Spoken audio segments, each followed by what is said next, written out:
Hello dear students, midnight সানস্টাডিতে তোমাদের সকলকে স্বাগত। বেশি কথা বলবো না, সাজেশান ভিডিও 2 নিয়ে এসেছি। তো তোমাদের এই ভিডিওগুলো বলবো যে তোমরা প্রত্যেকটা ভিডিও পরপর দেখতে থাকো। তোমরা এই যে শর্ট কোশ্চেন তোমাদের দেখবে আর আটকাবে না, ঠিক আছে? অনেক প্র্যাকটিস করার দরকার আছে, সেই প্র্যাকটিসগুলো আমি তোমাদের করিয়ে দিচ্ছি। দেখো, প্রথম প্রশ্ন, একটি লব্ধ একক হলো, লব্ধ একক কোনটা হবে? ক্যান্ডেলা, কেলভিন, আলোকবর্ষ নাকি জুল? দেখো, ক্যান্ডেলা কিসের একক? ক্যান্ডেলা হচ্ছে আমাদের দীপন প্রাবল্যের একক, তাই তো? ক্যান্ডেল হচ্ছে দীপন প্রাবল্যের একক। কেলভিন কিসের একক? কেলভিন হচ্ছে আমাদের তাপমাত্রার একক। আর আলোকবর্ষ, আলোকবর্ষ একটা মৌলিক একক, এটা হচ্ছে দূরত্বের একক। তাহলে এই যে তিনটে রয়েছে, প্রথম তিনটে, এরা কিন্তু প্রত্যেকেই হচ্ছে মৌলিক একক। আর জুল যেটা আছে এটা কিন্তু একটা লব্ধ একক। দেখো, জুল কিসের একক? জুল হচ্ছে আমাদের কার্য ও শক্তি, ঠিক আছে? কার্য বা শক্তি দুটোরই সেম একক জুল, এসআই পদ্ধতিতে। নেক্সট দেখো, ওজনের মাত্রীয় সংকেত কী হবে? আচ্ছা, ওজন মানেই কিন্তু তোমাদের আমি কি বলেছি, ওজন সমানেই কিন্তু বল, ঠিক আছে? ওজন মানেই কিন্তু বল। বল সমান কি হয়? ভর ইন্টু ত্বরণ। বল সমান কি হয়? ভর ইন্টু ত্বরণ। তো এখানে ভরের যদি আমরা মাত্রা বলি, ভরের মাত্রা কি? এম। আর ত্বরণ মানে কি? LT-2, তাই তো? LT-2, তাহলে ML-2। তাহলে অপশান বি হবে সঠিক অ্যান্সার, ML-2। তোমাদের একেবারে ধরে ধরে প্র্যাকটিস করিয়েছিলাম, আশা করি তোমরা প্র্যাকটিস করেছো। পরের প্রশ্ন দেখো, তোমরা প্রথমে একটু নিজেরাও এটা ভিডিওটা পজ করে তোমরা এগুলো দেখতে পারো, নিজেরাও চেষ্টা করতে পারো অ্যান্সারগুলো। যেমন দেখো, সাধারণ স্কেলের সাহায্যে যে দৈর্ঘ্যটি মাপা যায় না সেটি হলো, গেস করো কোনটা অ্যান্সার হবে? একদমই তাই, অপশান সি হবে সঠিক অ্যান্সার। দেখো, এই যে 3.2, 3.5, 3.8 এগুলো কিন্তু আমরা মাপতে পারি, কারণ এটা ধরো 3 আছে, এখানে ধরো 4 আছে স্কেলের। তো এখানে আমরা জানি যে সমান 10টা ভাগ আছে, তাই তো? 9টা দাগ আছে, তার মানে 10টা ভাগ আছে। তো এই প্রথমটাকে আমরা বলবো 3.1, তারপরে 3.2, এরকম করে করে আমাদের এখানে 3.9 অবধি থাকবে। তাহলে আমরা এই তিনটেই কিন্তু ABD এগুলো মাপতে পারবো, কিন্তু 3.57 সেন্টিমিটার এটা কিন্তু আমরা মাপতে পারবো না। 3.5 মাপতে পারবো, তারপরে চলে যাবে আমাদের 3.6, তাহলে 5.7 তো মাপতে পারবো না। নেক্সট দেখো, 1 কিলোগ্রাম ভার মানে হচ্ছে কত নিউটন বা কত ডাইন? দেখো, 1 কিলোগ্রাম ভার, এটা মনে রেখে দেবে, এটা তোমাদের বইতে অলরেডি রয়েছে, 9.8 নিউটন। 1 কিলোগ্রাম ভার মানে কি? সেটা হচ্ছে 9.8 নিউটন। অপশান ডি হবে সঠিক অ্যান্সার, অপশান ডি হবে সঠিক অ্যান্সার।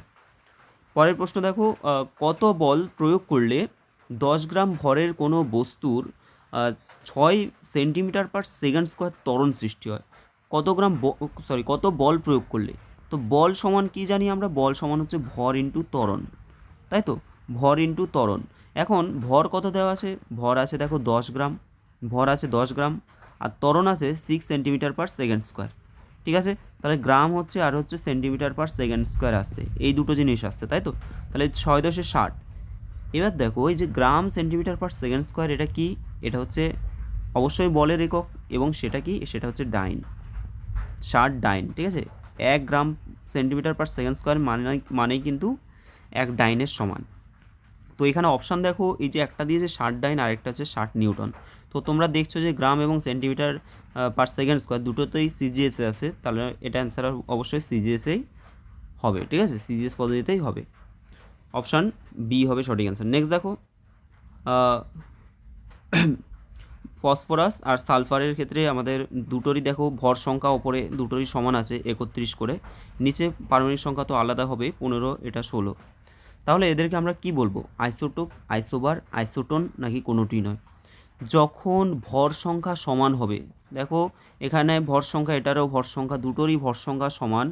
ভর সংখ্যা যদি সমান হয় তাহলে আমরা পরস্পরের আইসোবার বলি, ঠিক আছে? পরস্পরের আইসোবার বলি। আর আইসোটোপ কি? আইসোটোপ মানে হলো একই মৌলের যেসব পরমাণুর পারমাণবিক সংখ্যা সমান কিন্তু ভর সংখ্যা আলাদা। যেমন হাইড্রোজেনের আমরা H11, H12 এরকম আমরা দেখেছি, তাই তো? এগুলো হচ্ছে পরস্পরের আইসোটোপ, এদের পারমাণবিক সংখ্যা সমান কিন্তু ভর সংখ্যা কি? ভর সংখ্যা কিন্তু আলাদা হয়ে যাচ্ছে। আর আইসোটোন কি? আইসোটোন মানে হচ্ছে যাদের পারমাণবিক সংখ্যা, অর্থাৎ বিভিন্ন মৌলের ক্ষেত্রে বিভিন্ন মৌলের যাদের কি হয়, নিউট্রন সংখ্যা সমান হবে। তাহলে আইসোটোন মানে হচ্ছে নিউট্রন সংখ্যা সমান, তাকে আমরা পরস্পরে আইসোটোপ বলবো। এক্সাম্পল হিসেবে তোমরা দিতে পারো যে হাইড্রোজেন H12, আর হচ্ছে হিলিয়াম He13। তো এটার ক্ষেত্রে দেখো, এটার ক্ষেত্রে নিউট্রন কত হবে? 2 - 1, ঠিক আছে, 2 থেকে যদি আমরা এই 2 থেকে যদি 1 বিয়োগ করি তাহলে কত হবে, তাহলে হয়ে যাবে 1 নিউট্রন সংখ্যা। আবার এখানে হিলিয়ামের ক্ষেত্রে 3 বিয়োগ 1, তার মানে কত, সরি এটা হিলিয়াম 1 কেন হবে, হিলিয়াম হবে 2, তাহলে 3 বিয়োগ 2 কত হবে, 1 হয়ে যাবে, তাই না? দুটোর ক্ষেত্রে নিউট্রন সংখ্যা যদি সমান হয়, নিউট্রন সংখ্যা যদি উভয় ক্ষেত্রে সমান হয় তাহলে পরস্পরের আমরা আইসোটোন বলবো। নেক্সট বলছে যে একটি ইলেকট্রন দ্বিতীয় কক্ষ থেকে তৃতীয় কক্ষে লাফ দিলে কি হবে?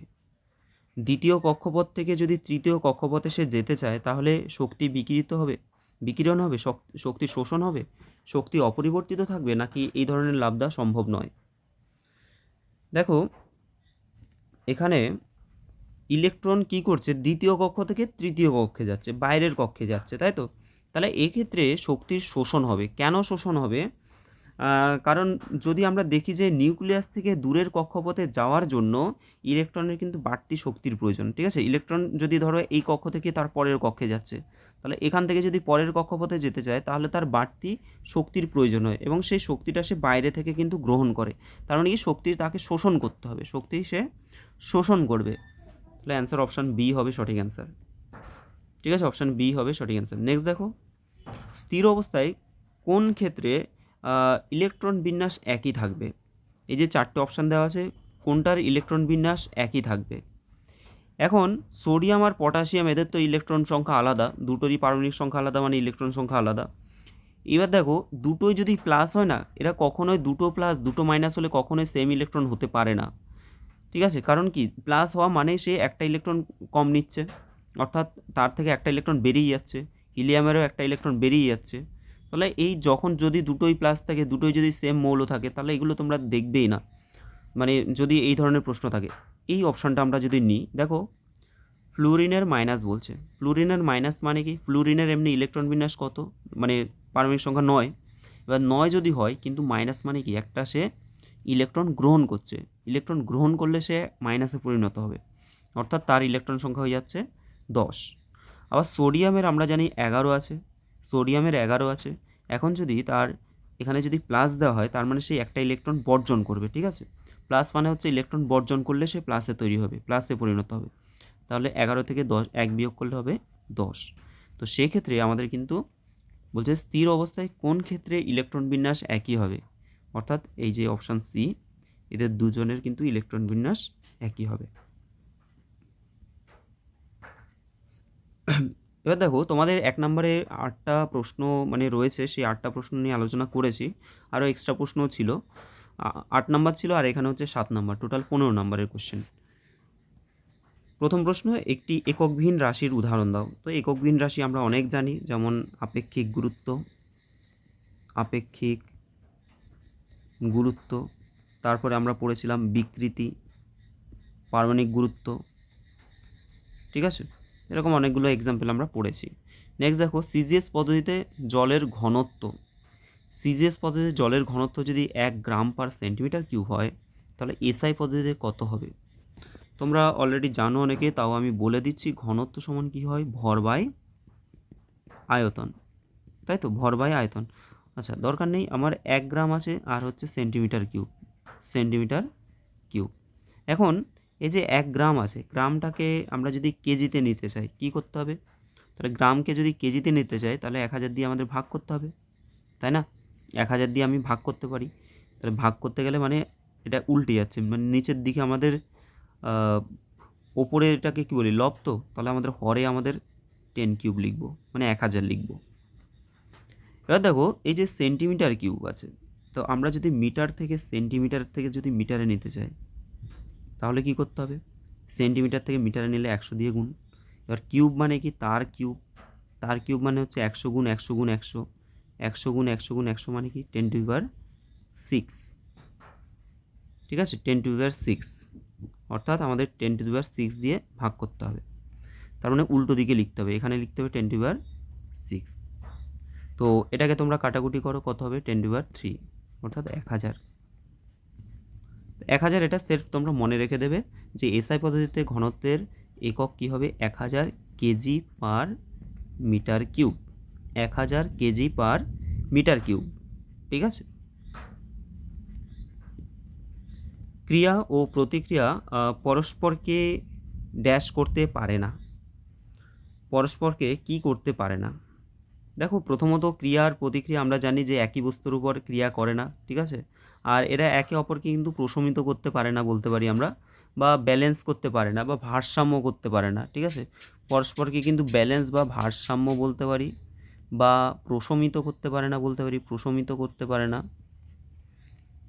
ঠিক আছে। এই ভাষাগুলো ইউজ করতে পারো, তবে এটা বইয়ের মধ্যে কি ভাষা আছে আমি দেখিনি, ঠিক আছে, এগুলো ইউজ করতে পারো। নেক্সট দেখো, 2 কেজি ভরের বস্তুকে পৃথিবী কত বল দ্বারা আকর্ষণ করবে।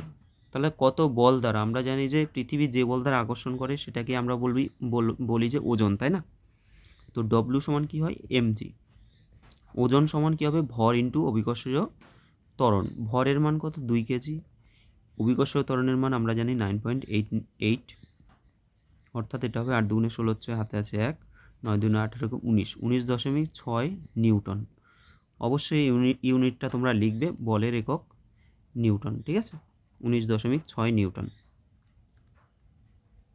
পরের প্রশ্ন, কোয়েশ্চেন নাম্বার 4, কখন কোনো বস্তু কর্তৃক অতিক্রান্ত দূরত্ব তার সরণের সঙ্গে সমান হয়। বলছে কখন কোনো বস্তু কর্তৃক অতিক্রান্ত দূরত্ব তার সরণের সাথে সমান হয়। দেখো কোনো একটা বস্তু যদি সরল রেখায় চলে, কোনো একটা বস্তু যদি সরল রেখায় চলে, তাহলে ধরো এ বিন্দু থেকে বি বিন্দুতে একটা কোনো বস্তু গেল, সরল রেখায় চললো, কোনো দিক পরিবর্তন করলো না, তাহলে এক্ষেত্রে কী হবে, অতিক্রান্ত দূরত্ব যা হবে সরণও কিন্তু তাই হবে। অর্থাৎ তাহলে বলছে কখন কোনো বস্তু কর্তৃক অতিক্রান্ত দূরত্ব সরণের মান সমান হবে, যখন বস্তুটি সরল রেখায় চলবে, সরল রেখায় চলবে, কোনো দিক পরিবর্তন করবে না, দিক পরিবর্তন করবে না। ওকে, নেক্সট দেখো পরের প্রশ্ন, বলছে চলন্ত গাড়ি হঠাৎ থেমে গেলে আরোহী সামনের দিকে হেলে পড়ার কারণ কি। তোমাদের অলরেডি আমি ভিডিও বানিয়ে দিয়েছিলাম। তো চলন্ত গাড়ি, একটা চলন্ত গাড়ি সেটা চলছে, হঠাৎ করে থেমে গেলে আরোহীরা সামনের দিকে হেলে যায়, এর কারণ কি। দেখো গাড়িটা চলছে, ওই ব্যক্তিও তার সাথে সাথে গতিশীল, এবার হঠাৎ করে ব্রেক করছে, তাহলে আমাদের যে পশ্চাৎভাগ বা যেই অংশটা আমাদের গাড়ির সাথে যুক্ত রয়েছে সেইটা তো গাড়ির সাথে সাথে থেমে যাচ্ছে, কিন্তু বডির যে আপার পোর্শনটা আছে সেটা কিন্তু গতিজাড্যের জন্য সেটা কিন্তু সামনের দিকে এগিয়ে যাচ্ছে, তাই না। তার মানে এটা কিসের জন্য হচ্ছে, গতিজাড্য, এটা হচ্ছে গতিজাড্যের জন্য লিখে দেবে। নেক্সট দেখো পরের প্রশ্ন কি বলছে, যে U9238 পরমাণুর নিউক্লিয়াসে কতগুলি নিউট্রন আছে। তো নিউট্রন সংখ্যা আমরা কীভাবে বের করি, সিম্পল হিসাব, নিউট্রন সংখ্যা মানে হচ্ছে আমাদের ভর সংখ্যা 238 মাইনাস হবে পারমাণবিক সংখ্যা, তাই তো। ভর সংখ্যা মাইনাস হচ্ছে তোমার প্রোটন সংখ্যা, তাহলে আমাদের নিউট্রন সংখ্যা বেরিয়ে যাবে। তো কত হবে, 8 থেকে 2 বিয়োগ করলে হচ্ছে 6, আর এটা হচ্ছে 9, 4, 1, 146 হয়ে যাবে, ঠিক আছে। ওকে, নেক্সট দেখো অ্যাভোগাড্রো সংখ্যার মান, বলছে যে অ্যাভোগাড্রো সংখ্যার মান 602.2 ইন্টু 10^21, এটা কি সত্য না মিথ্যা। প্রথমত আমরা অ্যাভোগাড্রোর মান কত জানি, আমরা জানি যে 6.022 ইন্টু 10^23, তাই তো।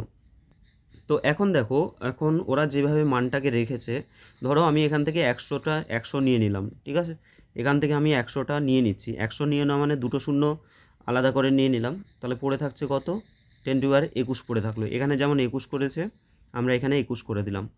এবার দেখো আমরা যদি এই যে দুটো রয়েছে এই দুটো সংখ্যাকে গুণ করি, তাহলে কী হবে, দুটো শূন্য মানে হচ্ছে দুটো ঘর ডান দিকে যাবে, অর্থাৎ 602.2 ইন্টু 10^21, তাহলে এটা কিন্তু আমাদের সত্য হয়ে যাবে, ঠিক আছে। তোমরা ভেবো না যে এটা মিথ্যা হতে পারে, কিন্তু এটা কিন্তু সত্য হয়ে যাচ্ছে, দশমিক সংখ্যা জাস্ট এদিক ওদিক করে দিয়েছে।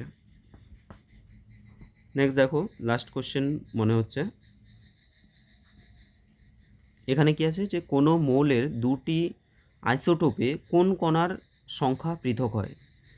দুটি মৌলের বলছে যে কোনো মৌলের দুটি আইসোটোপের কোনো একটা মৌল তার যে দুটো আইসোটোপ রয়েছে সেই দুটো আইসোটোপের কোন কণার সংখ্যা পৃথক হয়। আমরা একটা এক্সাম্পল নিয়ে নিই, ধরো হাইড্রোজেনের H11 আর একটা হচ্ছে H12।